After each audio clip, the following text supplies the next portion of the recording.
Hello friends, मेरा नाम रश्मि सिंह है। मैं दिल्ली से हूँ। दिल्ली में मैं शिक्षण कार्य कर रही हूँ। इस शिक्षण कार्य के पीछे की जो यात्रा है उससे मैं आपको जोड़ना चाहती हूँ।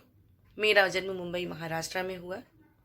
पिताजी की असफलताओं के कारण मेरी माँ को असमय ही मुंबई से उत्तर प्रदेश के एक छोटे से टाउन में मुझे वापस आना पड़ा। वहीं पर रहकर मेरी 3rd से लेकर 8वीं तक की पढ़ाई पूरी हुई। लड़कियों के योग्य कोई वहाँ पर स्कूलिंग नहीं थी, इस वजह से मेरी माँ को अपने मायके छोड़ना पड़ा हम लोगों को।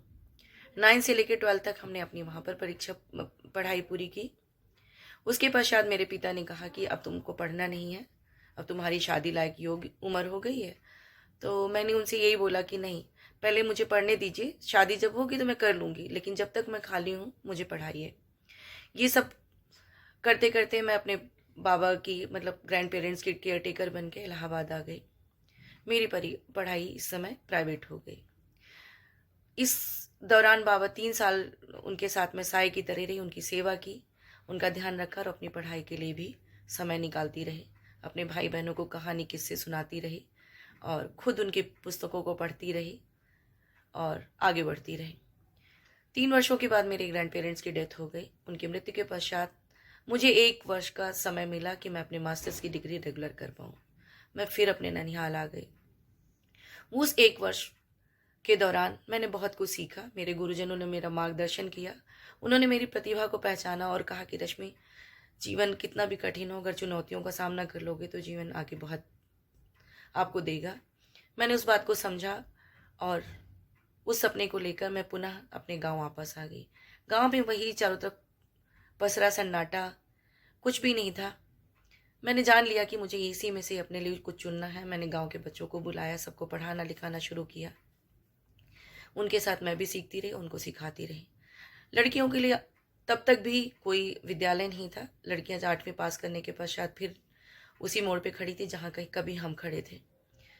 उन्होंने कहा कि दीदी मुझे भी पढ़ना है। मैंने गाँव की चाची दादी सबको बुलाया, समझाया और लड़कियों को साइकिल से पढ़ने की इजाज़त मांगी कि आप एक बार इन्हें मौका दीजिए। लड़कियां 9 किलोमीटर साइकिल लेके जाती हैं और आती। इस नई परंपरा की मैं सूत्रधार रही और इस बात को कहते हुए मुझे अच्छा लग रहा है कि मैंने लड़कियों की आत्मसम्मान के लिए एक कदम आगे बढ़ाया था। इसी दौरान मैंने बीएड और बीटीसी की एंट्रेंस परीक्षा दी थी। उसमें मैं उत्तीर्ण रही और मैंने ट्रेनिंग के लिए रायबरेली आ गई। मेरा गाँव से आना जाना लगा रहता था। इसी बीच में मेरी शादी हो गई। शादी होने के पश्चात मैं अपने ससुराल आ गई। मैं दिल्ली में ही अपने पति के साथ रहने लगी। मेरी 2 बेटियां हुई, उनकी परवरिश की मैंने और अपने सपने को जीवित रखा। मैं ट्यूशन्स पढ़ाती रही। इस तरह मैं शिक्षा के उसमें लगी रही और सीखती रही और अपने आर्थिक रूप से निर्भर भी रही। आज मैं ये बताते हुए मुझे फ़ख्र हो रहा है कि और मान भी हो रहा है कि मैं एक टीचर हूँ।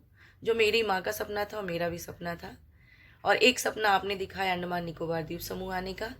उस सपने को पूरा करने के लिए मैं अंडमान निकोबार द्वीप समूह आ रही हूँ। उस यात्रा के लिए मैं बहुत उत्सुक हूँ और आपका आभार व्यक्त करती हूँ। धन्यवाद। नमस्कार, मैं हूँ doctor Babita Biswas. My universe the beauty दिवा का राउंड 1 शुरू हो चुका है। जी हाँ, मन की बात और भी मन की बात जानने के लिए बने रहिए हमारे साथ। और हाँ, जाते जाते हमारे चैनल को सब्सक्राइब जरूर कीजिएगा। और थैंक यू वेरी मच, आपने ये मन की बात सुनी है।